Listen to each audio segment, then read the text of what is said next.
low enough that Bridgewood does have an extra reservoir to use, but as of right now, they said that's not needed. They believe they're getting ahead of this situation. Sabi nila, ang tubig daw ay buhay sa bawat patak nito ay may pag-asa. Ngunit sa Pilipinas, ang ating mga ilog, lawa at karagatan ay unti-unting nalalason. Mahigit 7,000 mga isla na napapaligiran ng tubig at mahigit 100 bilyong tao ang gumagamit ng mga produktong gawa sa plastic. Ang resulta nito ay isang lumalalang krisis na sumisira sa kabuhayan, kalikasan at kalusugan, lalo't ang mga plastic ay umaabot na rin sa ating hapagkainan. Kaya naman, tunghayan ninyo ang inhandang dokumentaryo ng pangkat isa na patungkol sa water pollution na pinamagatang Tubig Dumi. Hindi lang mga ilog ang apektado nito. Sa 23 pangunahing anyong tubig na ginagamit para supply ng tubig, 56% ang lumampas sa limitasyon ng fiscal coliform na nagpapahiwatig ng kontaminasyon ng dumi ng tao o hayop. Ang mga bilang na ito ay babala sa lumalalang krisis sa kalidad ng tubig. Si Ate Isa po ang ating interviewin sa isa dito sa residente sa San Juan. So Ate Isa, tatanong lang po namin kung paano niyo po ginagamit yung tubig or ginagamit niyo po ba yung tubig dito sa water irrigation? Hindi namin ginagamit yun kasi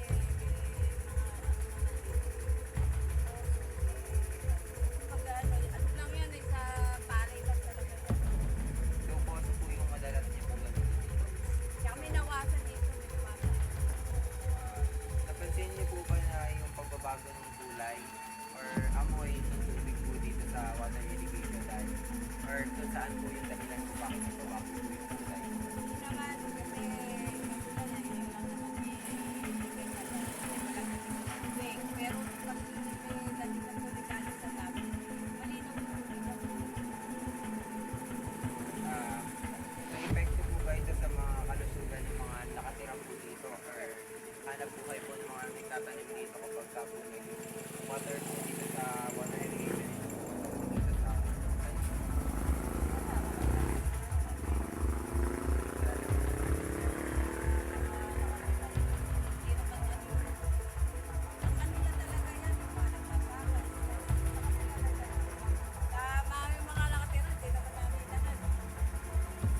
so hindi naman po nagiging problema yung water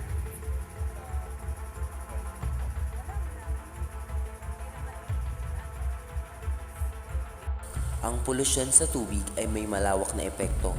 Tinatayang 60 milyong Pilipino o 52% na populasyon ay walang akses sa ligtas na inuming tubig. Ito ay nagdudulot ng mga sakit o panganib sa kalusugan ng mamamayan. Ang agrikultura ay apektado rin dahil sa kakulangan ng malinis na tubig para sa kanilang irigasyon. Ang kabuoang epekto nito ay nagpapabigat sa ekonomiya ng ating bansa. bilang isang student leader, ano ang masasabi mo sa paglaganap ng water pollution sa ating bansa? Bilang isang student leader, ang masasabi ko lang sa paglaganap ng water pollution sa ating bansa ay ito ay nakakalungkot kung tutusin kasi mas marami pa yung hindi nagagamit na tubig kumpara sa mga malilinis na tubig. Kung noong nakaraan, yung mga tubig pwede pang pagluluan, pagkuhanan ng inumin. Ngayon, di mo na siya totally na magagamit dahil puro na siya basura. So, yung second one po is, ano naman, bilang isang student leader, anong programa ang pwede mong isulong para maging aware yung mga kapwa mo estudyante sa paglaganap ng water pollution sa ating bansa at anong magiging epekto nito sa kanila? Siguro as a student leader na may konting power sa school, pwede tayo magsulong ng mga programa or trainings and seminars para maging aware ang ating kapwa estudyante sa patuloy na paglaganap ng water pollution sa bansa. Dito papaloob sa training kung ano ang magiging epekto ng water pollution or yung hindi tamang paggamit ng tubig. Halimbawa na lang na mas mataas ang tsansa na papakita natin sa kanila na mas mataas ang tsansa na mawalan tayo ng drinkable water and mga potable water na ginagamit sa pang-araw-araw. Kung di natin masusustain yung malinis na water resources, maaari tayo magkaroon ng shortage sa pang-araw-araw na gamit ng tubig. So ipaparealize natin sa kanila na masama pala ang epekto ng water shortage or yung water pollution sa sa ating pang-araw-araw na pamumuhay, then tuturuan natin sila kung paano mag-conserve ng tubig. Bibigyan ko kayo ng halimbawa. Ang Pasig River ay isa sa pinakamaruming ilog sa mundo. Araw-araw, tinatayang 105 tonelada ng domestic waste at 75 tonelada ng industrial waste na basura ang itinatapon dito. Ang ilog na ito ay sumisimbolo sa lumalalang polusyon sa ating mga anyong tubig. At noong 1990, idineklara na ang ilog na biologically dead dahil sa matinding polusyon nito. Dahil sa tinatayang 63,000 na tonelada na plastic kada taon na nagmumula rito.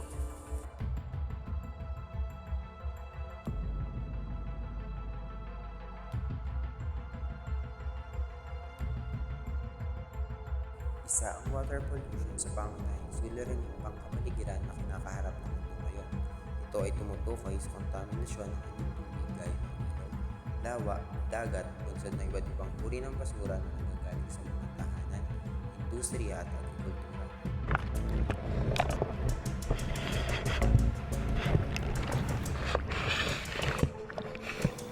Ang pagdumi ng tubig ay nagdudulot sa panganib hindi lamang sa mga hayop at hindi lamang sa mga natutubuhay sa tubig, kundi pati na rin sa kalusugan ng tao.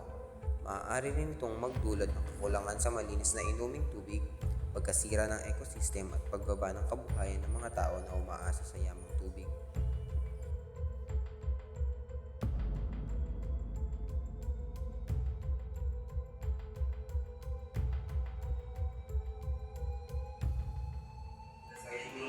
May programa po ba ang barangay sa paglilinis po ng ating mga kanal dito sa Barangay Poblacion? Yes, meron po kami programa talaga. Every Saturday po yan. So, dalawang grupo. Ang mga kagawa dito ay may kanya-kanyang schedule. So, apat na kagawad every Saturday. Kasama namin yung mga SK chairman and SK councilors. So, lahat yan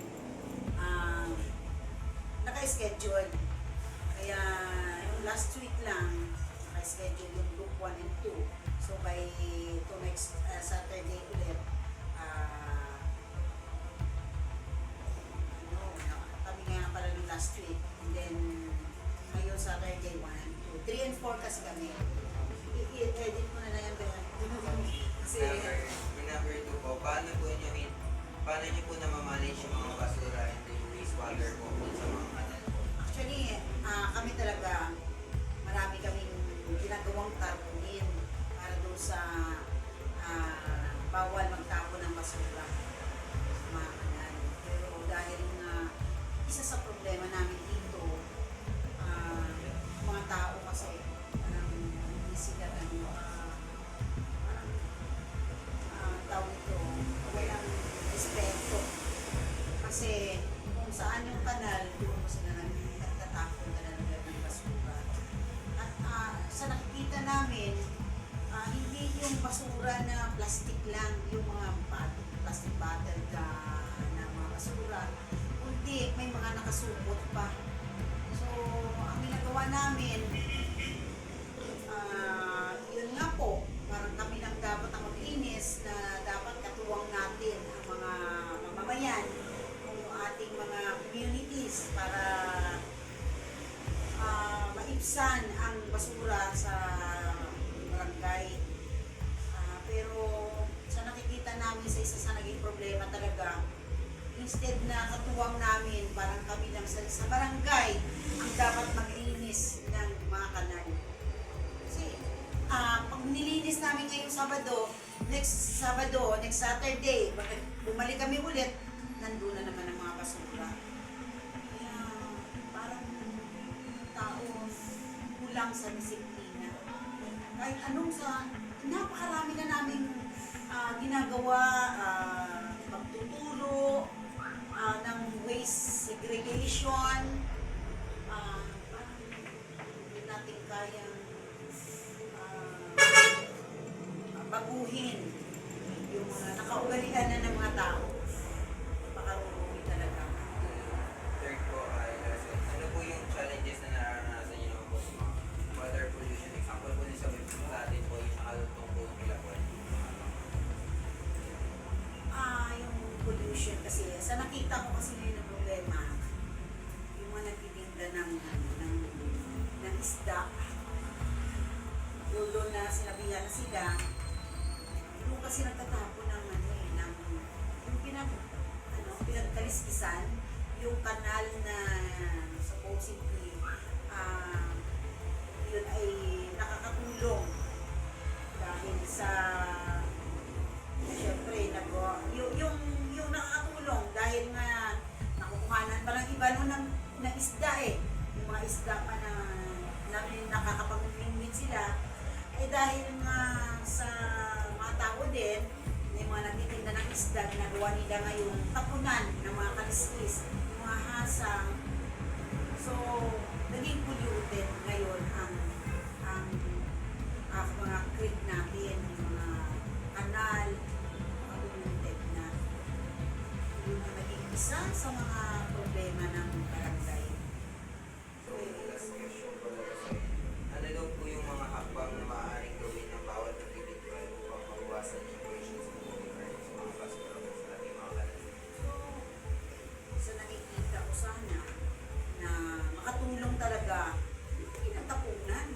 Tsaka yung mga tao, instead na itapon yung basura doon sa kanal, ipunin na po nila. Kasi ang basura natin, yung mga plastic bottle na yan, nakakatulong pa yan sa kanila. Pwede pa nila ibenta yan Pwede ibenta. So pati, instead na doon itapon, ipunin na lang nila. Nakatulong pa sa paghahanap buhay, pagkakakitaan din. So, yun lang. Bawal. Dapat ipagbabawal na. Wala na talagang magtatapon ng mga basura na nakakasira ng ating kalikasan.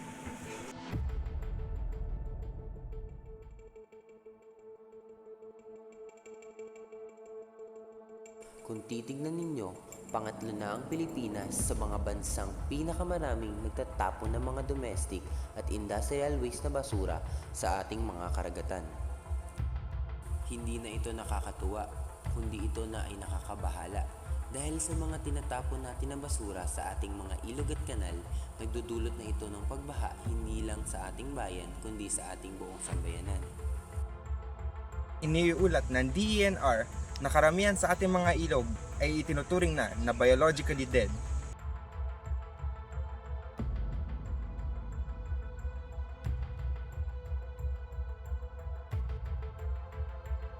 Ayon sa worldwide, halos 7 milyong Pilipino ang walang akses sa malinis na inuming tubig.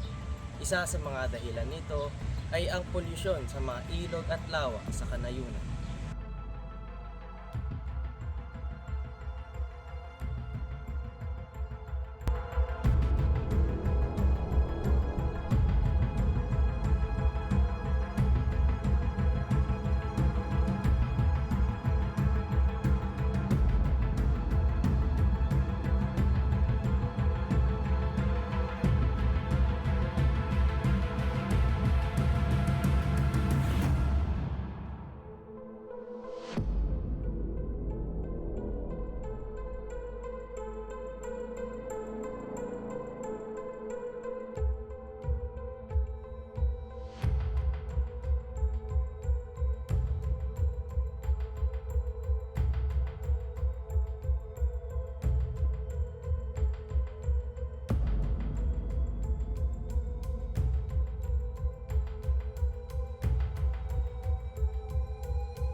Taon-taon, tinatayang 2.2 milyon tonelada ng basura ang napupunta sa karagatan ng Pilipinas.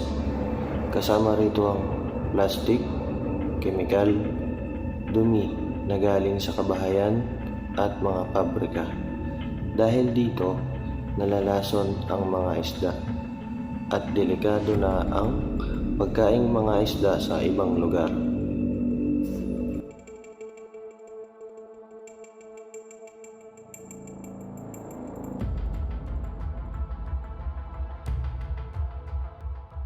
Makikita nyo sa video ang isa sa pinakamalawak na oil spill sa Pilipinas.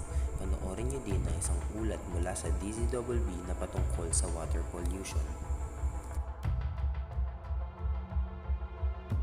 70% ng mga nakolektang basura sa Manila Bay ay puro plastic.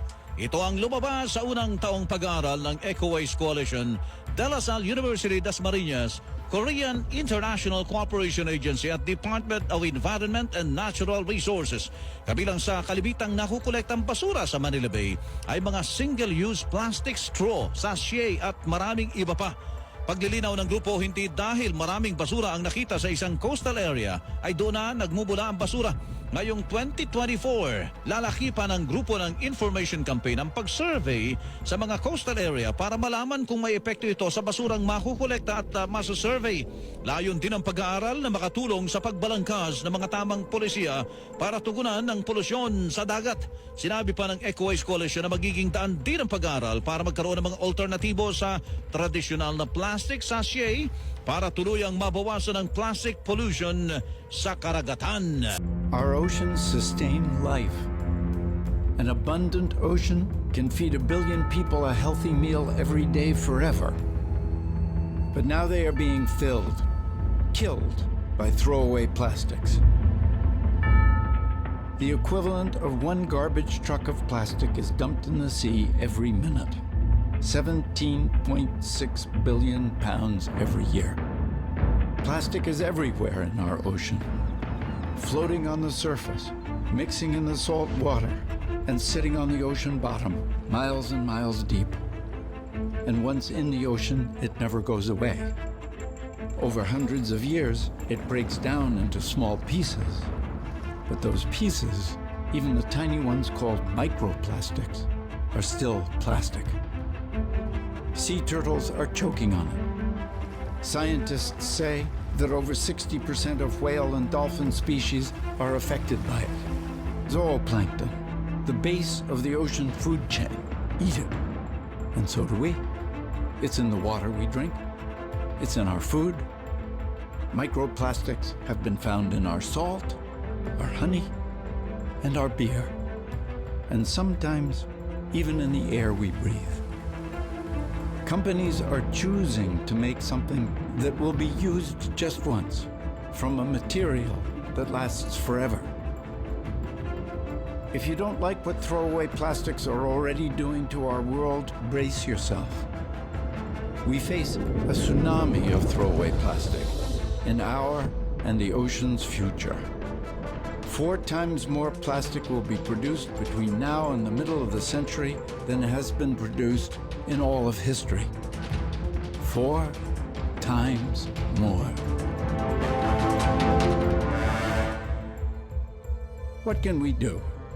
Narito pa ang ibang informasyon na dapat ninyong malaman patungkol sa water pollution sa ating bansa.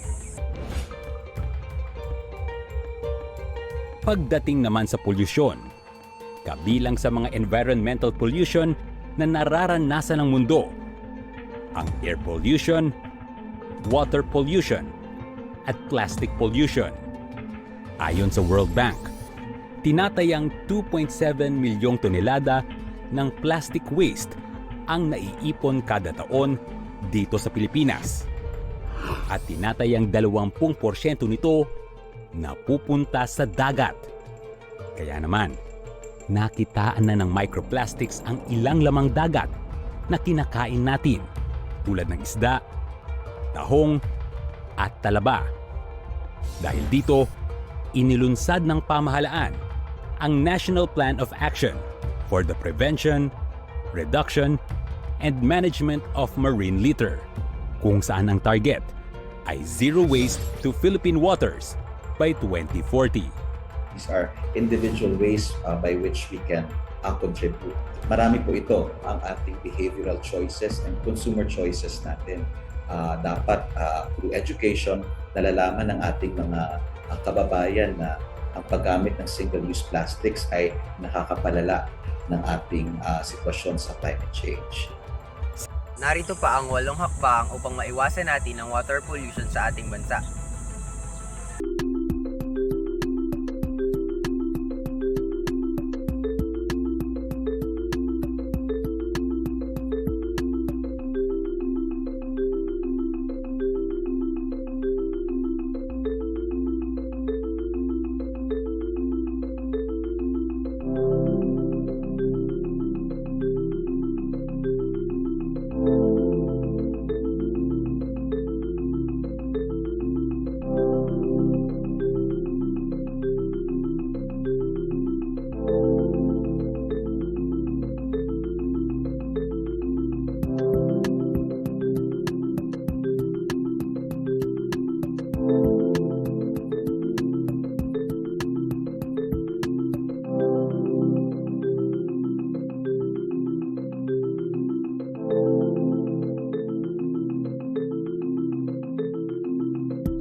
buhay.